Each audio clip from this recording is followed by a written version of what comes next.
Yaddle Chattle. Oh! It's a Star Wars podcast! Listen to this! Oh! Here they come! Here they come! Here come the Yaddle Chattles! Jedi Jared right here to my left, your right. One of the co-hosts and stars of Yaddle Chattle, ladies and gentlemen.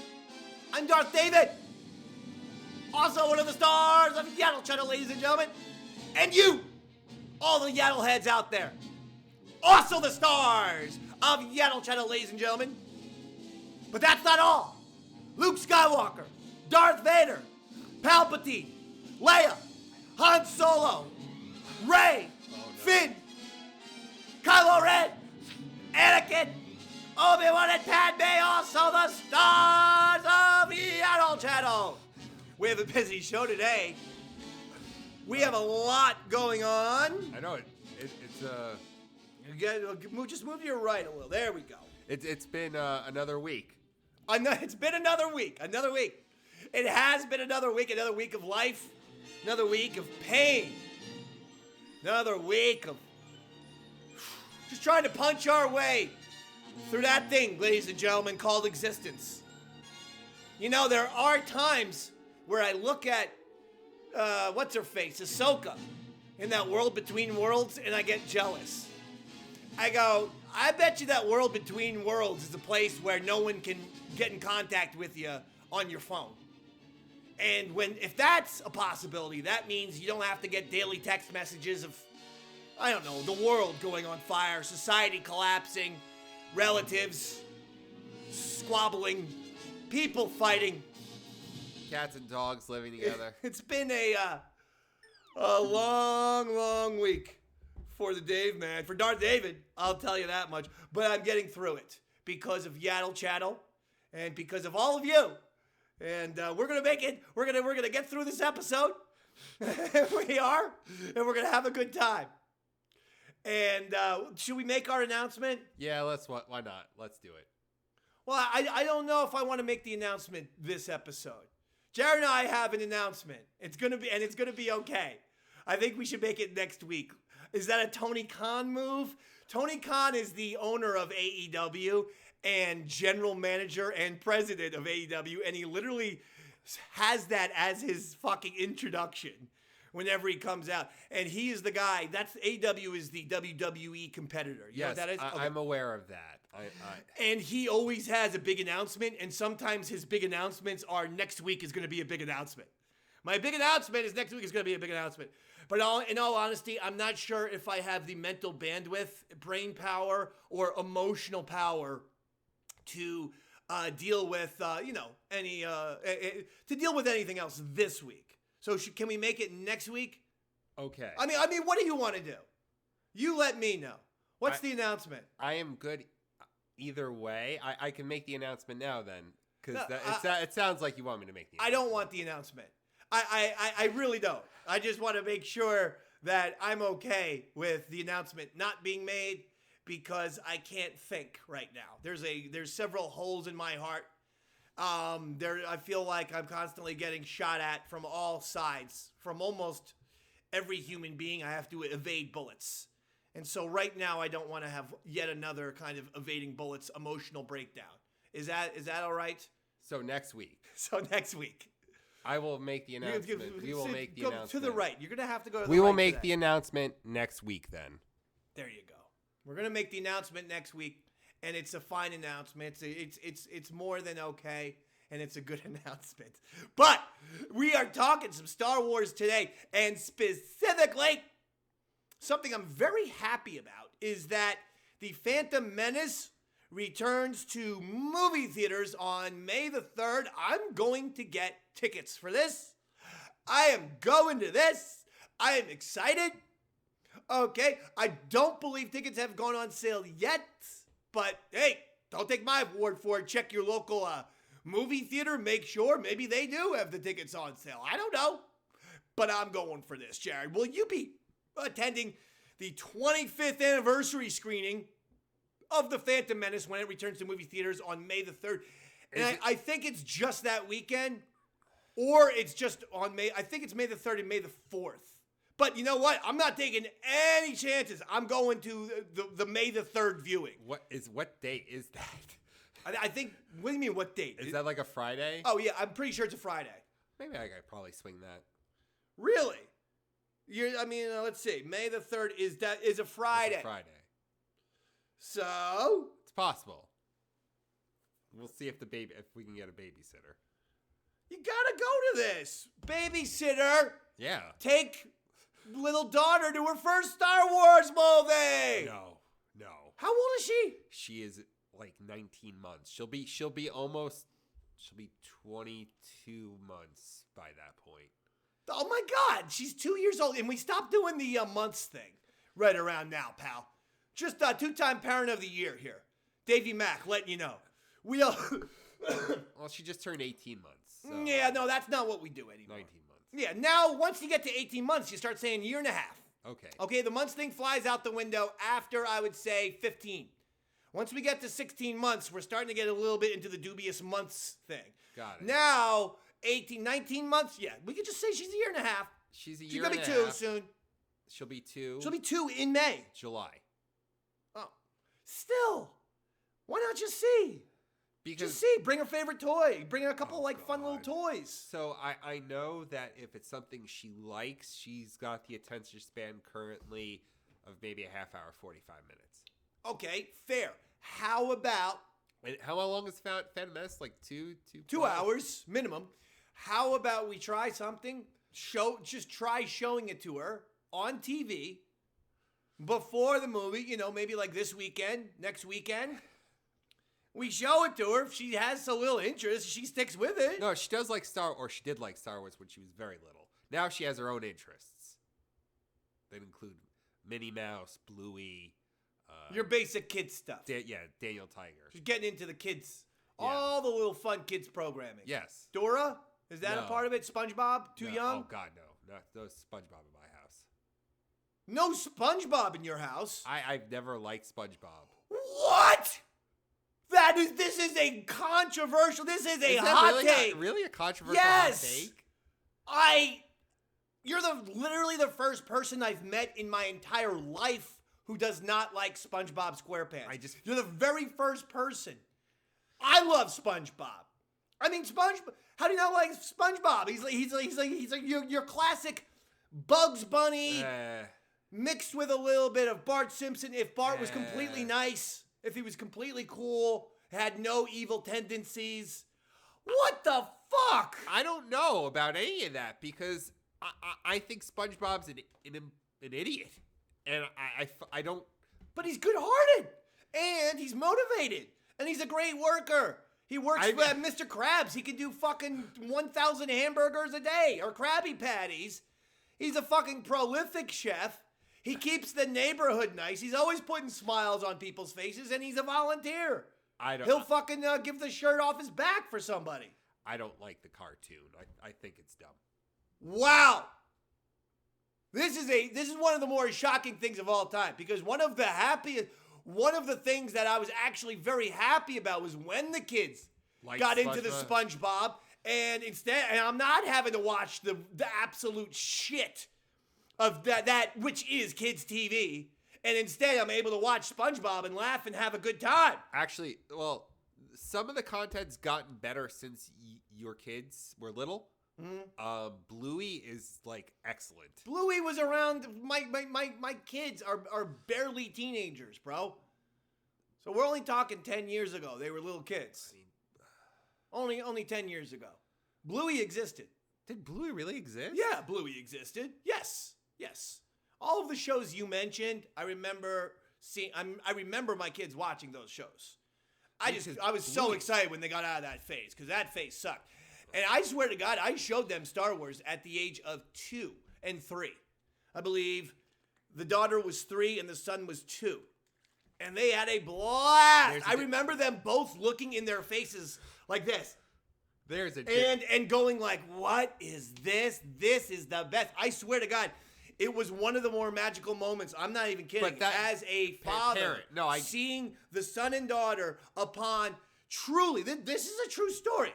All right, I want this out there. In fact, it's Star Wars, so let's get the fuck into it. Let's set the mood. But I put on the goddamn Star Wars, right?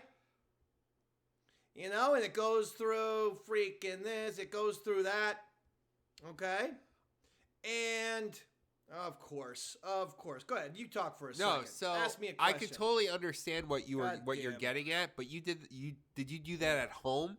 Yeah, I did it at home. I did. You're okay. right. But so here if the kids got bored with something, you could pause it, Correct. let them walk around, go to the bathroom.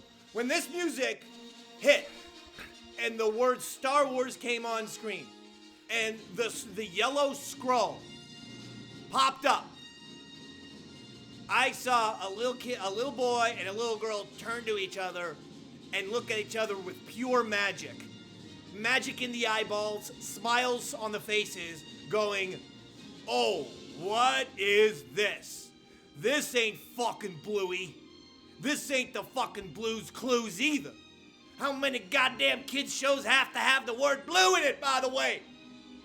This ain't fucking Dora.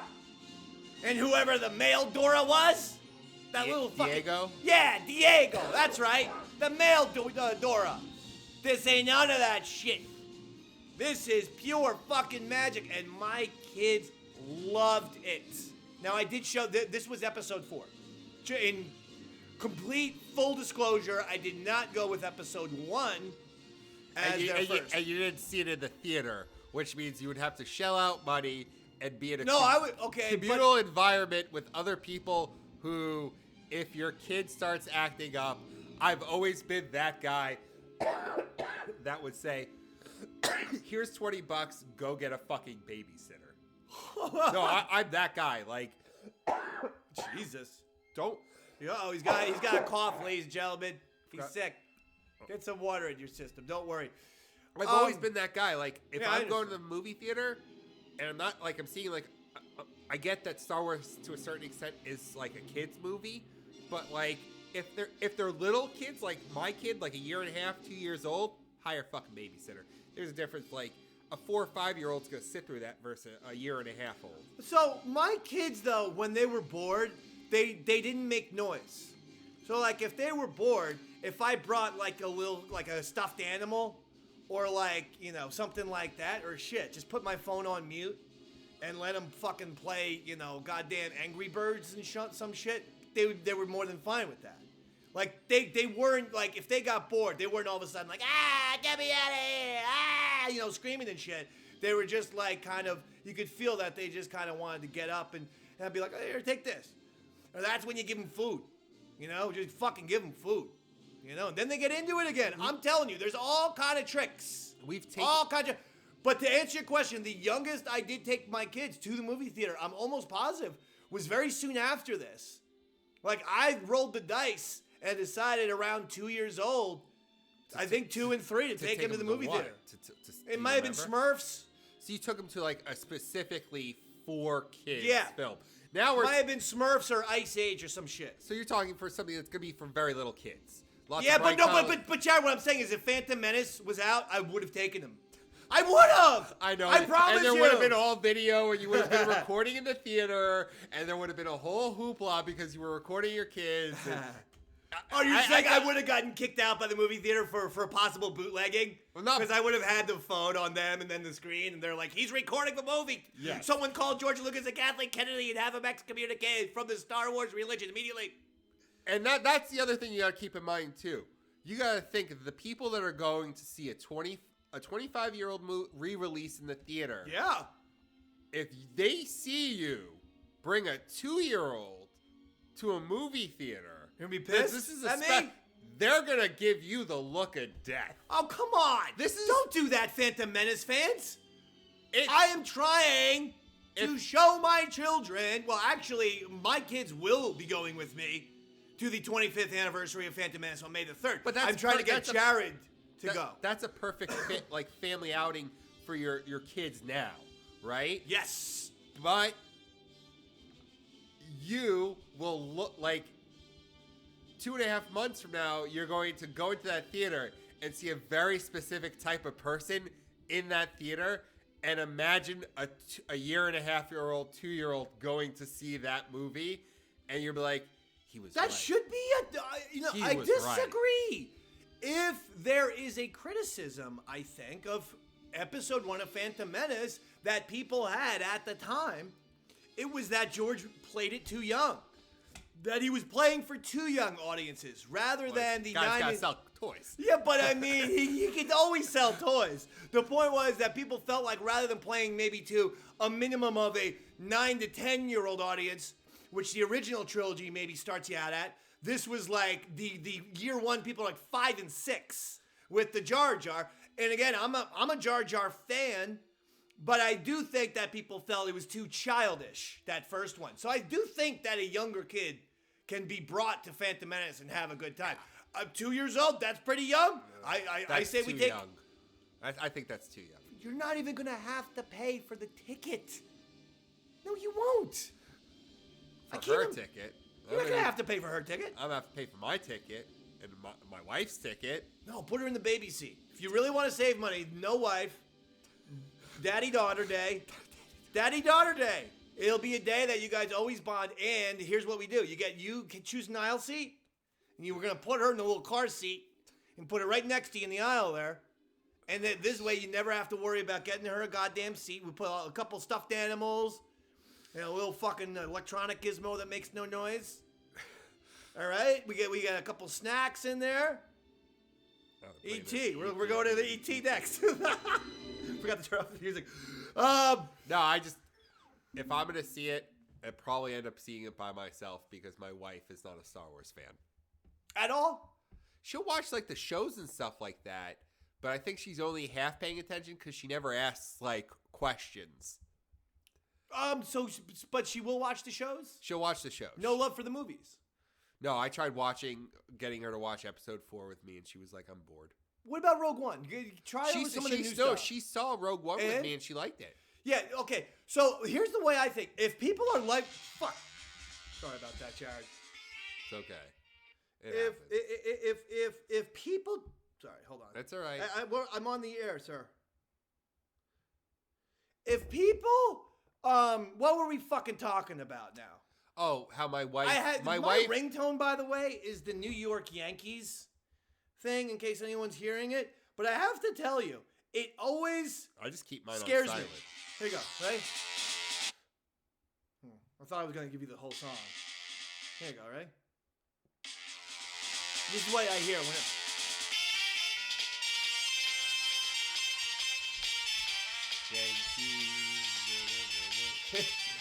But the point is, that first...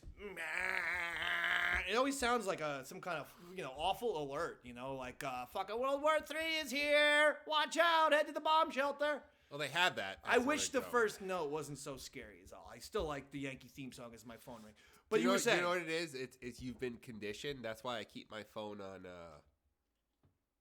vibrate. And I use one alarm, which is... It sounds like it's one of the default Apple ringtones. And it sounds like Cyndi Lauper's The Goonies Are Good Enough. Oh, yeah. So that's why I chose it. It's like... I like it. I like that song. So I'm a Cyndi Lauper fan.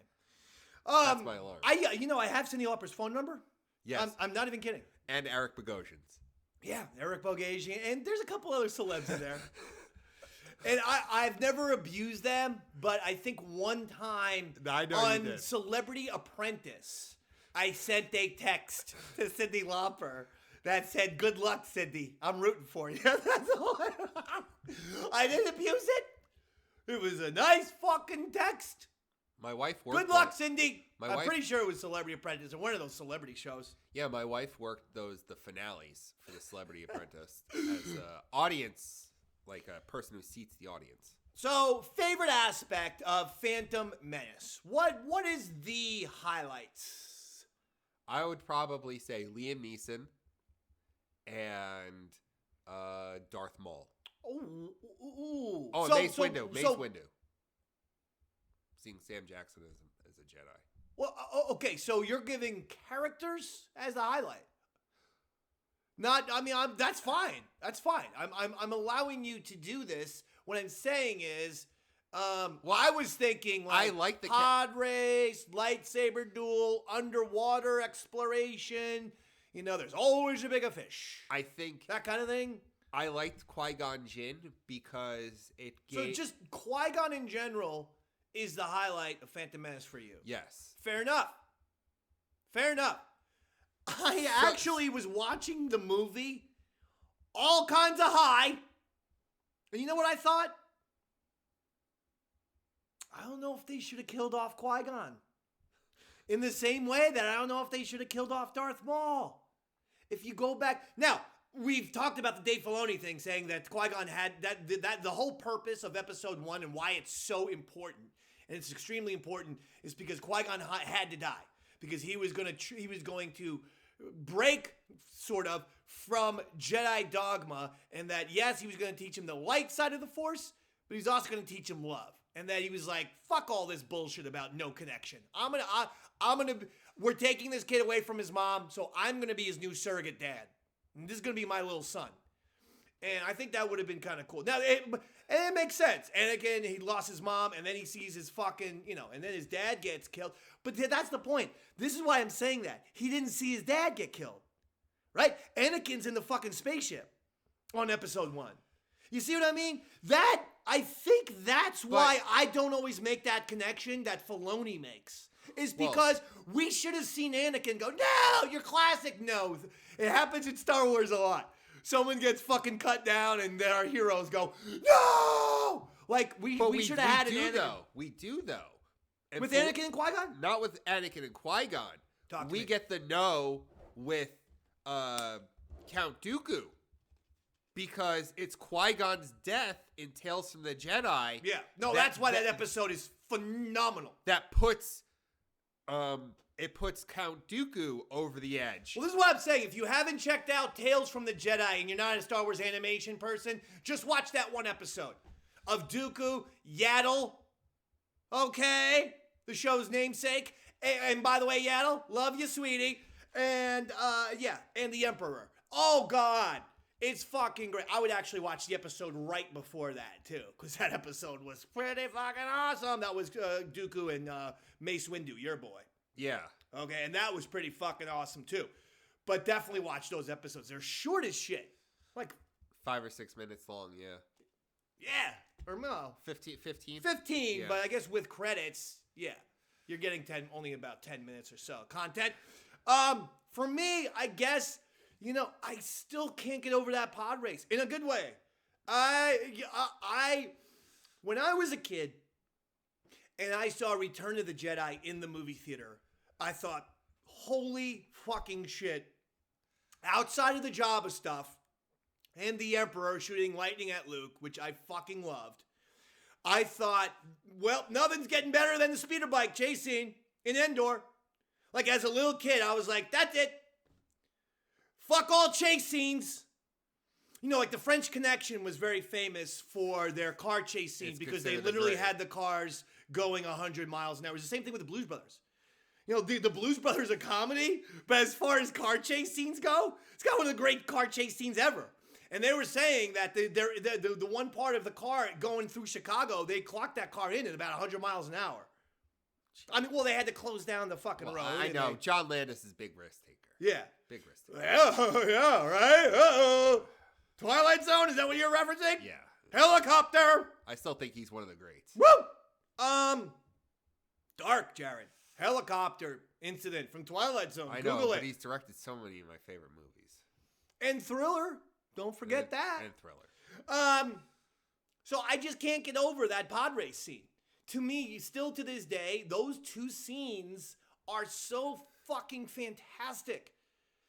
I gotta tell you, the audio gets me off. I can almost watch those scenes with my eyes closed. I love the way the pods sound. Some of them sound chunky. Some of them sound sleek. Some of them sound high-pitched. Some of them... He gave them each a unique sound, like a car engine. Oh, I love it. Makes sense. Did you see it? And then the speeder bike, those weird echoes as they turn corners in Endor. Trees. They whoop, whoop. Well, he's got a lot of experience with that growing up in Northern California, right? You talking about his car crash? No, I'm saying he. Oh, okay. I thought you were shitting on George because he did get into a high-speed car crash. I know because he likes speed. That's why those things are so cool. Is because he knows how. Like, he's dead right. That is something George got a young person correct. loves going fast. Yeah. And so do I. Like I will go to this movie for the pod race scene. I will literally go there for that.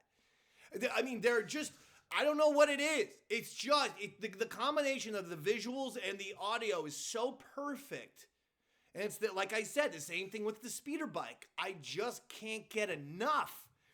And I suppose that's the thing that rubbed the people who hated the Book of Boba Fett scooter chase scene so wrong, is that you can't look at speeder bike chase scene and pod race scene and then be cool with that scooter chase scene from the Book of Boba Fett. It's because it is too slow. I still don't know why they simply don't fix it simply by pressing fast forward, just speeding it up. Like, why don't they just do that? I don't know. I don't know if they were trying to go for the same kind of thing, because you got to keep in mind, like, chasing through a city is different than chasing through a forest, 100%. So you could have just clear cut, hundreds and hundreds of yards, if not miles, of just clear, or just navigating just like this. Like in a city, you've got to. I don't know about that. Endor is very, the redwood forest there in California is very thick, very dense. I was there. I demanded to be there. When my cousin got married in Oakland, my parents said, "We're going to California. You're coming with us." I said, "What? Oakland?" But I said, "Mommy, Daddy, the forest where they shot Return of the Jedi is in that area, is it not?" And they said, "Yes, it is, Darth David." And I said, "Then I demand we go. Otherwise, you two will wake up, possibly beheaded. Because Sith, we kill people in their sleep. So you make the fucking call.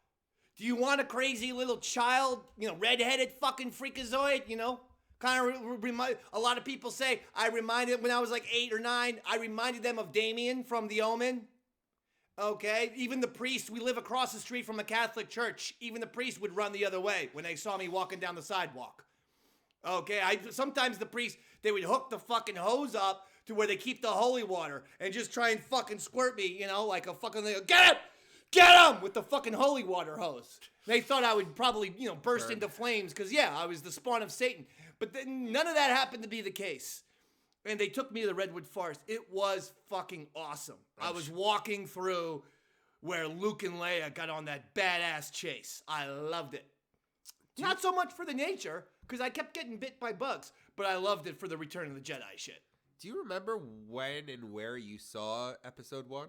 Yes. Because that would have been the first new Star Wars film you, could remember, because the remakes came out around before that, leading. Saw it at the local theater, Monmouth. Saw it at Monmouth. Monmouth Mall. Are they closing in that? Eatontown, New Jersey? No. Because I know they're closing the mall down, so I wasn't sure if they're What? Yeah, they're closing the mall down, making apartments and shit like that. You didn't know that? What do you mean? They're closing the Monmouth Mall? The Monmouth Mall? Yeah. What the fuck are you talking about? That's the only mall I go to. It's the only mall I've gone to since I was fucking 4 years old. What do you mean they're closing the Monmouth Mall down? The article. Where am I going to go for movies? That's the movie theater I go to. I think they'll probably keep the theater open. If I'd take a guess. When was this announced? A while ago. Dude, didn't you see half of the Hackensack Meridian's taken over half the mall? I know they're building apartments in that location. I did not hear that they're fucking taking the Monmouth Mall down. The same Monmouth Mall in Eatontown, New Jersey. Yeah, they're putting a bunch of different shit in there. I'm going to look into this. You should. You have now disturbed me. I'm sorry. That's the only mall I've ever gone to. Really? Where am I going to go Christmas? Yes! Where am I going to go Christmas shopping? Freehold? No! I don't want to go to Freehold. I want to go to Monmouth. That's my mall. The hell? Sorry. And it's pronounced Monmouth. I see these fucking announcers during March Madness whenever my alma mater, Monmouth University, makes the tournament, which they do every once in a while. The Monmouth University Hawks make the tournament, you know. They're Division I, small, but still Division I. They win their tournament, they get to the tournament. And every single March Madness, when the Hawks are in it, Monmouth. Did they really say Monmouth. Hey, you fucking idiot. Monmouth. It's a famous Geoffrey of Monmouth from England. You ever hear of that guy? The Battle Geoffrey of Monmouth? Yeah, it's a fucking 1,000-year word. It comes from England, and it's always been pronounced Monmouth. It's not Monmouth, you fucking stooge. It's probably someone not from the area now. No shit! It's some fucking dope from goddamn Connecticut with no goddamn brain cell. But even if you don't know where Monmouth County or the Monmouth Mall or Monmouth University in New Jersey are, you should at least be familiar with Monmouth in England, or at least Geoffrey of Monmouth. Or the battle, if you're an American, the Battle of Monmouth. Hell yeah! American Revolution. Ever hear of it? A little boy named George Washington? Molly Pitcher was, I think she's the big hero of that one, right? Molly Pitcher! That's who they named pitchers after. A beer. Before Molly Pitcher, they just called it Big Glass. They said, "Give me the big glass." The big glass. That's it. And you had to sit there like this. And then someone said after Molly Pitcher, "No, let's call that thing in honor of her." Oh, that's a pitcher. Sick of it already, Jared. But you brought up Mace Windu. Well, I was gonna say I remember where I saw it. Yes, please. Yes, go ahead. Yeah, go ahead. Did you see it with your family? Like you were about a teenager at that point, right? What? Episode 1? Yeah. No, I was about 20. Oh, 20. You were 20. Okay. I was in college. So 1999. Yeah, but it's May, so I'm 21. Okay. Yeah, 21. Yeah. November 77. That's me. So in May 99, 21. Oh, so you got But I went there by myself. I saw all the prequel trilogy movies by myself. I could not have anyone sitting next to me, eating, distracting me, a little small talk, this part's awesome. I don't need any of that. No, the prequel trilogy was very important to me because I really did think about it a lot as a little kid. I don't know how, but in 1990, my brother gave me a treatment for episode 3. Have I told you about this before? No, but I know those have been there were these treatments that were 20 pages, 20 to 25 pages of summary of it was like episode 3. But no, but there was one of episode 1. Well, I got the episode 3 one, and let me tell you something. It pretty much was the fucking movie. Really? It gave you what was going to happen. And I was obsessed with it. I would read it and read it and read it. And so I became obsessed with episodes 1, 2, and 3, needing to see them happen. So by the time the prequel trilogy rolled around, I took it extremely seriously. Yes, I would not be accompanied by anyone. That's it. No. Still a practice that I do to this day. My first viewing of Star Wars to this day, even though I have kids, is by myself. At the midnight viewing. Yeah, I get up for my morning radio show at 5, but I go to the midnight viewing so that I don't have anybody fucking, "Daddy, can I get a thing or a Snickers?" Blah, blah, blah, blah. No, we know. This is very important. Okay, this is important. Okay, this is it. This is it. This is my life. Okay? This is what I take seriously. So to this day, I do that. I go home, I do the radio show, I go to sleep, and then I take the kids for an afternoon viewing the next day. Fair? They get it the very next day. Usually the movie comes out on Friday. I'm just saying I do the Thursday midnight viewing. So you're the theater's filled with people. They're all dressed up like Jedis and Sith. I got a Star Wars sweatshirt like this. And hopefully no one recognizes me. And every once in a while I get, "Davey back! Hey, Davey back!" And shut! I'm here for Star Wars. And only Star Wars.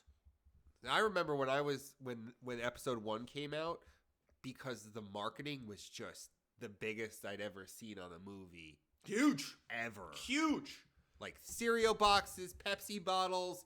I remember because Lucas must have had something with PepsiCo. No doubt. It was Taco Bell, Pizza Hut, all and KFC. All over Those were all Yummy was owned by PepsiCo at that point. So it was like all of this inner marketing, the Star Wars theme song, all of that shit everywhere.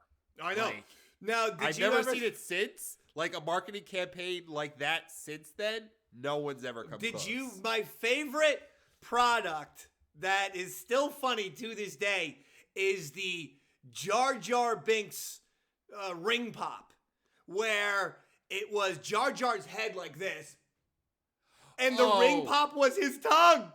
The actual part that you licked was his fucking tongue. It's considered to be one of the most disgusting, disturbing, and failures of a promotional product ever. It was like, you know what I'm saying? It was like a ring pop, but instead his head would open here on the sides, and where the ring pop is, it was Jar Jar's tongue. His tongue is, and that's the candy part that you lick. Oh my God. Yes, oh my God. Fucking gross. George just was like, fucked up. I need the money.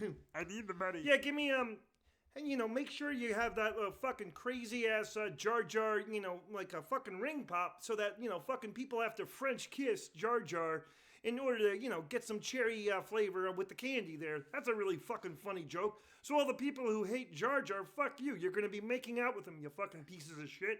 You think I fucking ruined your childhood?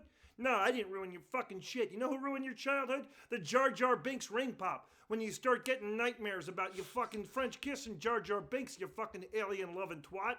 Don't fucking judge me. How old do you think Natalie Portman had to have been, like, 16, 17? I don't know. About there. Imagine being a 16-year-old and your face is on a Pepsi bottle. That's the hardest part about being a Star Wars actor. For sure. That's wild. For sure. That is the hardest part. No doubt. That's the hardest part. Only Harrison Ford has kind of escaped a lot of that shit. Because he says no. But, yeah. And also, he wouldn't Probably do says any movies for 30 years. Any Star Wars movies for 30 years. But that is difficult. I think he very well could have been an influence of, some of Carrie Fisher's, I don't want to go into it, but issues but I just in the late 70s, early 80s. And I remember the marketing was everywhere very about stressful. it. And then I remember we went as a family. And it wasn't just like the four of us, like my mom, my dad, and my brother. It was like my grandparents went too, which is something that never happens. Wow. That's amazing. It was actually a family outing. For episode 1? For episode 1. We saw it at the Douglaston Movie World, which doesn't exist anymore. Wow. The grandparents went. Grandparents went. That's pretty impressive. Yeah, my grandparents took me to a bunch of movies. You handle things way differently. I demand solo, private viewings for Star Wars. And I really do prefer empty seats next to me, too. Just so everyone knows. Yeah, I don't want to hear any bullshit. No small talk. Eyes on the movie. Mouths closed. Thank you very much. This is Star Wars. It's important. Okay? I don't even care if you heckle the goddamn President of the United States during a State of the Union address. You want to fucking, get into craziness? You want to act out? You go right ahead. I don't care. When it comes to Star Wars, let's take it very seriously. Speaking of which, Mace Windu, yes. Samuel Jackson, he takes Star Wars seriously. Yeah. Oh, yeah. And I appreciate Samuel Jackson because yet again, he begged to be in the movie. He is publicly. He begged to be in Phantom Menace. That's true. We're tying it to that. Because I remember Samuel Jackson telling that story where it was post-Pulp Fiction buzz, red carpets, award season, Oscars, this or that. Yeah, he got nominated. He ran into George Lucas, and just as a joke, he was like, you ever make another Star Wars, put me in it. And George's like, are you fucking serious? Huh? Are you pulling my leg, or do you fucking mean it, hotshot? Because I'll write a goddamn movie right now. For all we know, Samuel Jackson could be the reason George made the prequel trilogy. Because let's be honest, that award season was 95. Do we know if George 100% was working on it at that time? We know he started to work on it around 97. No, I think because he was, remember, around that time, they were re-releasing the original trilogy because they really re-released the original trilogy in 97. If he started working in 95, it wouldn't have taken 4 years to complete. I don't think he started that early. Maybe. Perhaps some visualization or for some, what's his face was dead. The great artist. Ralph McQuarrie was dead. So what was it? Doug Chen had to do maybe he was working on art. In 95, he was working on the retooling the original trilogy to put it out for 97. Maybe. Because he was adding all those scenes and the special effects and cleaning everything up. Excellent possibility. So he's like, well, I'm working on it, and, it kind of got the juices flowing. Yeah. I'm getting the juices flowing, and I'm trying to, and then all of a sudden, I got fucking Jules from Pulp Fiction screaming at me, hey, motherfucker, in the name of the Lord, is what he said, and he pointed the fucking gun at my head. Said make episode 1. I'm like, you know what? I better put this fucking guy in the movies, taking everything really seriously. My point is this: Samuel Jackson yet again publicly has said, he does not believe Mace Windu died. And said Mace Windu is out there and said, I want to be Mace Windu again. Finish the story. Again, it's the same thing. It's my opinion. It's the same thing with Ewan McGregor. Samuel Jackson is an Oscar-nominated actor. He should have won an Oscar by now, by the way. He should have. He probably should have won for Pulp Fiction. It was Martin Landau who won. He was excellent. Ed Wood, and Landau was great, and Ed Wood's sensational. But Jules is an all-time fucking character, too. It was a tough year.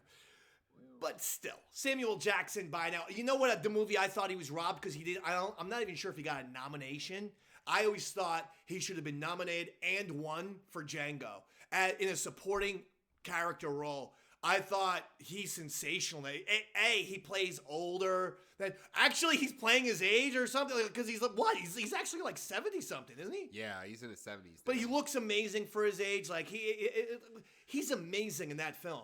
He is one of the absolute highlights. He should have won an Academy Award. Regardless, he's still Samuel Jackson, Oscar-nominated actor, just like Ewan McGregor. These guys want to make fucking Star Wars. Let them do it. What are we doing? If Daniel Day-Lewis or Al Pacino or any of your fucking great actors want to make a Star Wars, I don't know do if it. Al wants to. I don't know if Al has that kind of now. I want to be the Emperor. Yeah. Yeah. Oh. Hey. Let the hate. Death Star. So what's the deal? Can they make a Mace Windu show? Or what will it be about? Here's an even better idea. Obi-Wan Season 2 featuring Mace Windu. Love it. So we find out, it's 10 years after we think Mace is dead. He's not dead, and the two of them have to go on an adventure together. We could call it Obi-Wan and Mace. Don't make the same mistake as Book of Boba Fett, which seriously should be retitled Boba Fett and the Mandalorian. That's a better goddamn title. And it tells everyone straight up what the show's about. And this, we could do Obi-Wan and Mace. Boom. They did that with Deadpool 3. You noticed that? No, what did they say? So, forever, it was Deadpool 3, right? And then they had the Wolverine claws come through to make it look like 3. Now they've retitled it Deadpool and Wolverine. It's just a smart way of doing things. You let the audiences know what they're getting, and there's always going to be plenty of surprises. It's like they banked on The Mandalorian as a surprise when they shouldn't have. I think that actually would have benefited people if they told them straight up, this is a Mando season, kind of. So if they had said from the beginning, Boba Fett and Mandalorian, I think more people would have continued watching. You and I watched the series, but how many people did we hear say, I bailed after the second episode? And I don't think people would have bailed after the second episode if it was Boba Fett and the Mandalorian, because they would have known Mando's coming. In any event, make this happen. Samuel Jackson wants to be in Star Wars. He is one of the great actors ever. Or make him ever. Make him a Force ghost. God. He could appear in Ahsoka season 2. I don't want a Force ghost. I want Samuel Jackson. His fucking arm is cut off. The hair is crazy. The beard's out of control. Yeah. What the hell is wrong with this guy? What happened? He's crazy Mace. You know he'll be fucking... You know he's gonna have something fucked up in his head.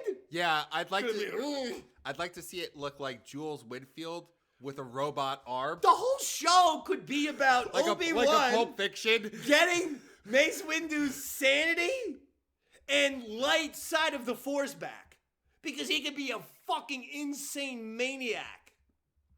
And yes, after he gets Mace Windu back to sanity, they both put on some nice outfits and they go around like Travolta.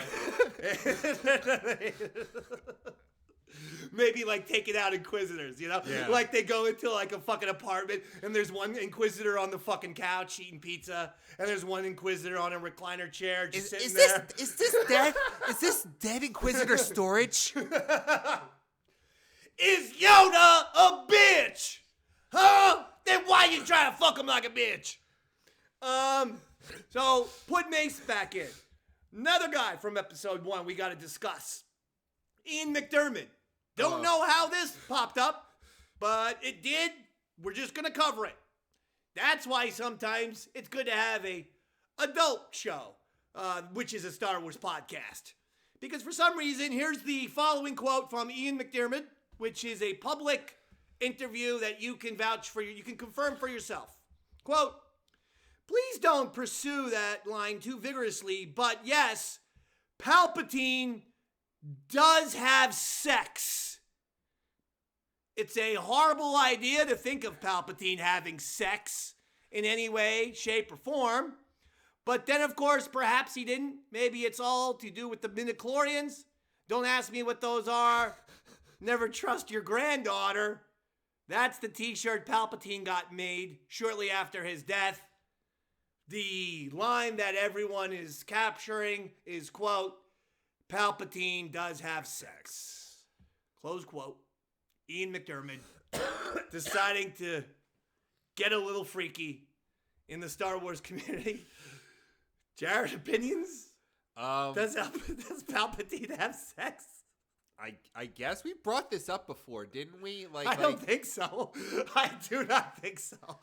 This is a first for Yaddle Chattle. I feel like in some capacity we've brought up because it's like you never see Palpatine with anybody. Like he's got his entourage. Well, he's got that one bald-headed alienish but human lady who he says, "Leave us," in episode 3, but she's always by her side. I'm thinking that is his lady friend. His concubine. That's his special lady friend. Is what I'm thinking.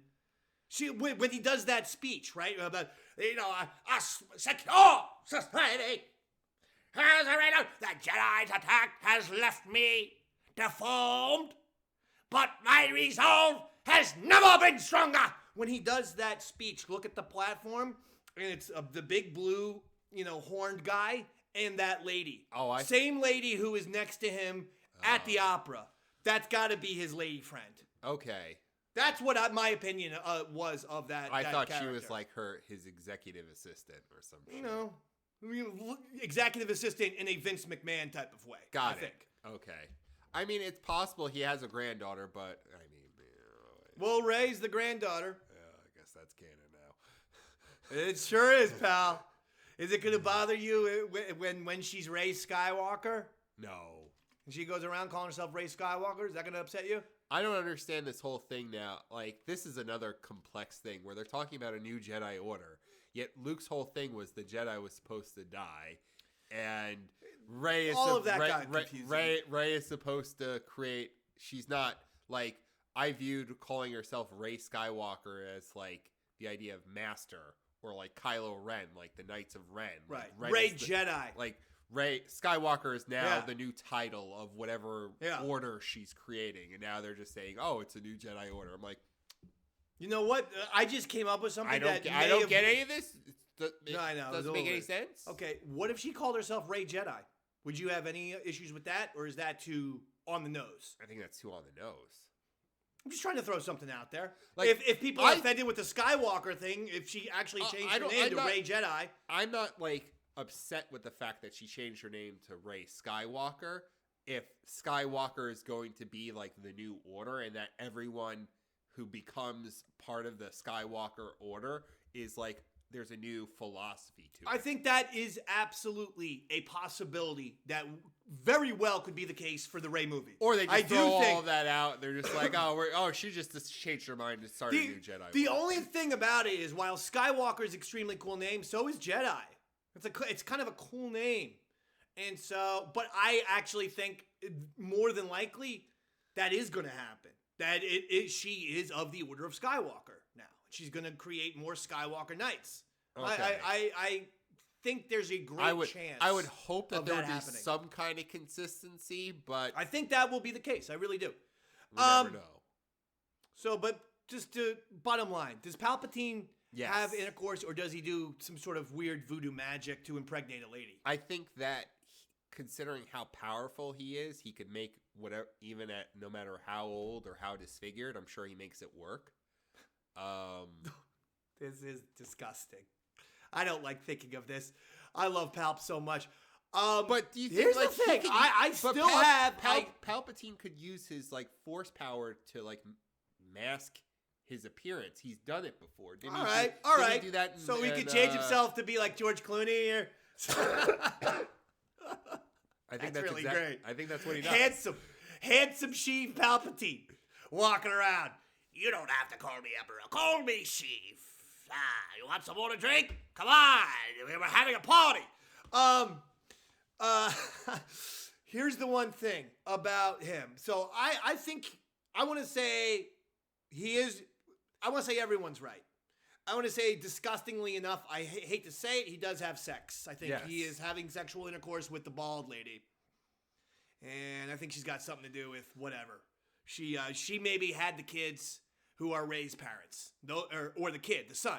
Or she could have had a son. That son, gets married. Then those two people are the ones who had Rey, and then he has him killed. I think you're looking at too much. He could have just knocked up some random chick. Like, he's the emperor.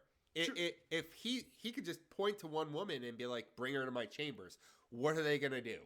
All right, fair enough. But I mean, the bald lady's right there. I think that's his girl. But the one thing about the fact that Ian McDiarmid did throw the midichlorians in there is that I still always feel that there is a potential that he did use some dark side magic and fucked up shit and was the one through dark side sorcery, if you will, impregnated Shmi Skywalker with Anakin. Because she says she doesn't have a father. Now, we know that, Anakin's not like Jesus or anything. Well, that's... So what's the whole point of that? Like they didn't go into that.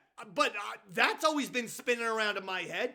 So there's no dad. So I don't know. Where'd he fucking come from? Did George... I'm curious. Did George actually, test the final cut? I don't know. Well, did you ever... No, but there's the famous clip. Have you seen the famous clip?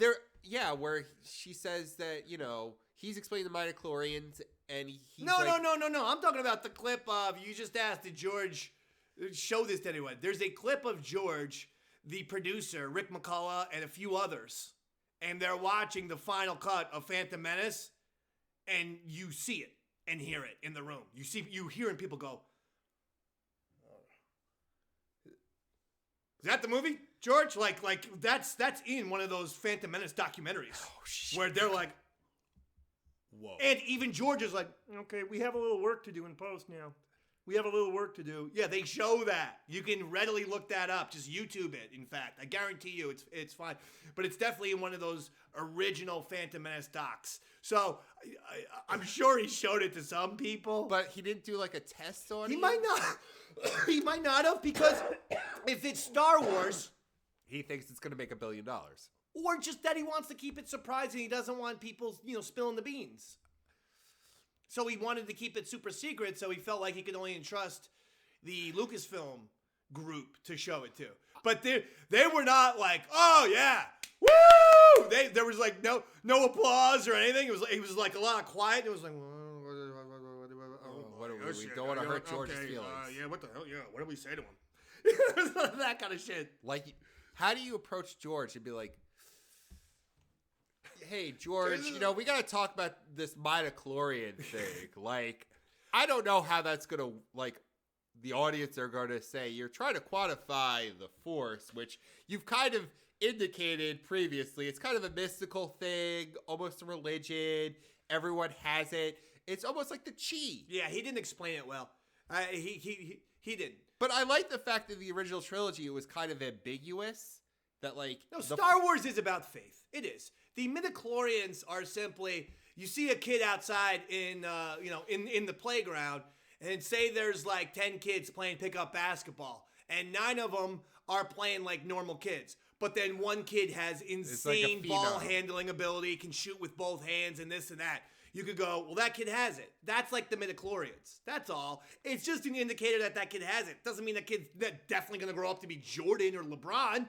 Just means, wow, there's something special with that kid, and if he cultivates his talent, he's going to be a very special player.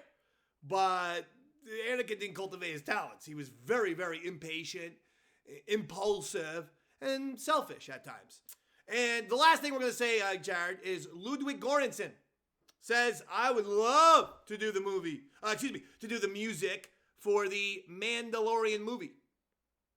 He says he acknowledges that Jon Favreau and Mando is what put him on the map.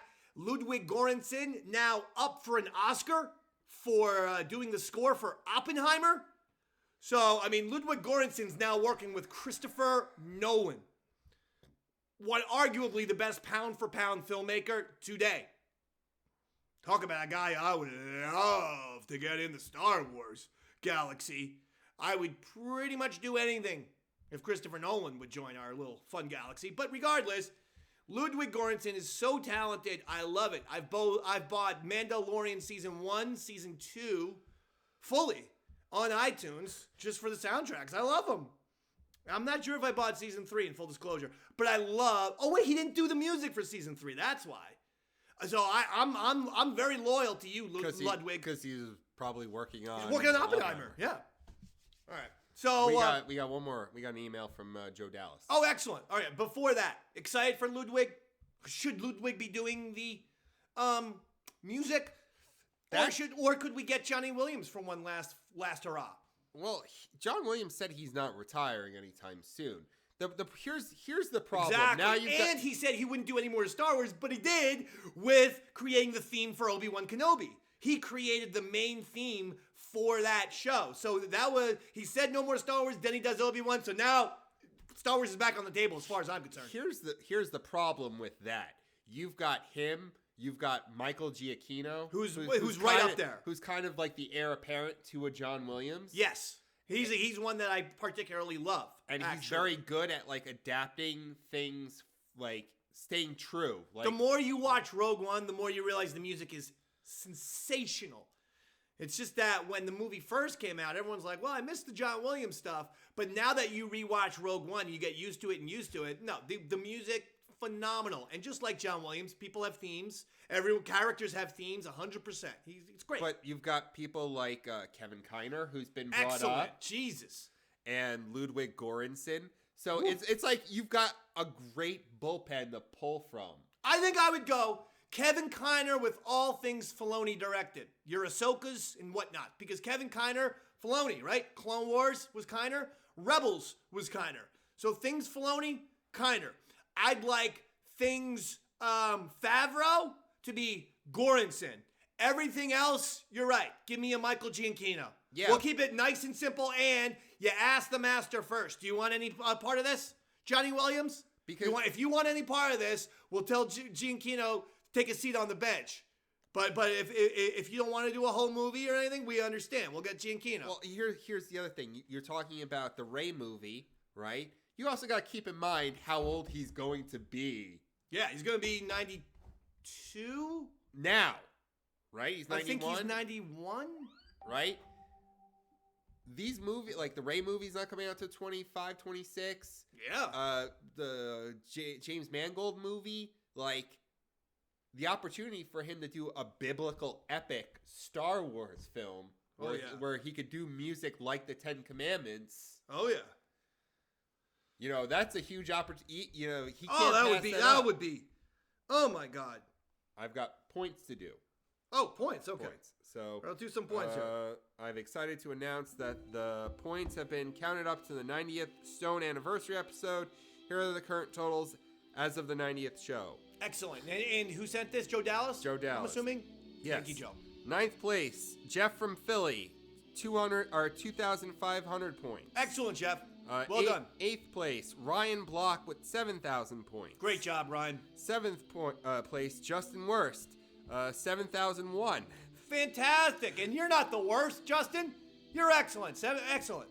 6th place, Kevin Flynn with 286,201 points. Whoa! Wow. Significant number. Great job, Kevin. 5th place, Joe Dallas with 353,000. Wow. 984 points. Unbelievable. I'm in 4th place with 498,993 points. 4th place, okay. Good job. 3rd place is Sid Stanley. Whoa! With 543,000 points. That's my offspring. That's my little Sith. Sith Stanley. That's mine. He's in 3rd. Excellent. 2nd place, Tom Cody, our unofficial producer, with 602,756 points. Fantastic, Tom. Big time score there. In 1st place, not number 1 place, 1st place, Darth David with 2,132,355. I mean, it makes sense. Honest to God. You know? Because I feel like I do a great job and I should get those points. But here's the deal. I want everyone to award yourself 500 points across the board. Every single person there gets an additional 500 points. Thank you, Joe. Because you deserve it. And God bless you. And God bless Star Wars. And we're going to get out of here. And we're going to see you next week. Special announcement. God bless you. And all the Yaddle heads out there. Jared, final thoughts. Yeah. You put me on the button and I'm like, no. Just final thoughts about anything. Star Wars. I think. What are you watching these days? Are you watching any Star Wars? What's the last? Real quick, we got 1 minute. What's the last Star Wars thing Jedi Jared has watched? I can tell you, based on your recommendation, the last thing I've watched was Attack of the Clones. Okay. Episode 2. I want to say it was probably the season finale. Oh, no. We watched episode 4 together for Christmas. That's fantastic. The wife? No. The whole family? You and me. Oh, us. That's right. We were drunk. Oh, no. I take that back. You asked me to rewatch episode 9 last week. So Did you? I watched like half of it, yeah. Oh, good. We discussed it. Oh, that's last right. Night, yeah. And you ended up saying no. You didn't care for it. No, I thought it would have made a much better episode 8 than episode 9. He's Jedi Jared. I'm Darth David. Good night, Yaddle heads.